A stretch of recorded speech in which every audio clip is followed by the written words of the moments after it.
Hello, I'm David Chaston with 90 at 9, brought to you by interest.co.nz. This week, get everything you need to know in 90 seconds at 9 o'clock with news. American jobless benefits are expiring at a fast rising pace. In the US, initial jobless claims rose by almost 1.2 million last week, but that was a smaller gain than was expected. Still, there are now 16.1 million people on these state benefits, and that was 844,000 less in a week as benefit qualifications start expiring. This will be an accelerating trend from here on and cause substantial social pressure. It is already getting desperate for millions. Meanwhile, Congress can't pass any extensions because Republicans are blocking them, and states have run out of funding capacity. Things aren't getting better on the jobs front. Job cuts announced by US-based employers jumped in July to 263,000, the third largest monthly total ever, bringing the total so far this year to 1.85 million, and 3 times the level for the same period in 2019. The New York Fed is reporting that total household debt shrank in the second quarter of 2020 for the first time since 2014.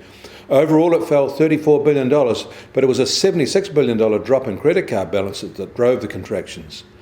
Americans now owe $10.2 trillion in housing debt and $820 billion in credit card debt. And along with other types of debt, like student loans at $1.3 trillion and car loans also at $1.3 trillion, they owe a total of $14.3 trillion in debt. This is over 77% of annual GDP and up from 76% in the same quarter a year ago as economic activity shrank.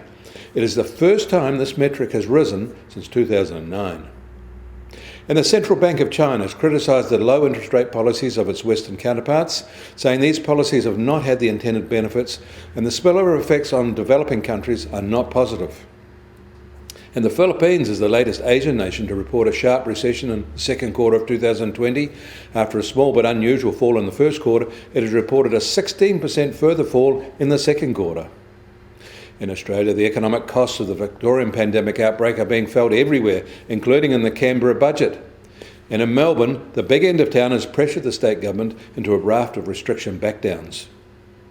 The US Treasury 10-year yield is unchanged at 0.54%, and the gold price is high yet again today, up $21 to $2,061 an ounce, and a new record high. At one point it reached $2,071 an ounce overnight. And the silver price is up proportionally more, up 6.4% overnight. The oil prices are still stable today, and it's just on $42 a barrel in the US, and the international price is just on $45 a barrel. And the Kiwi dollar has firmed against the US currency, as now at 66.8 US cents.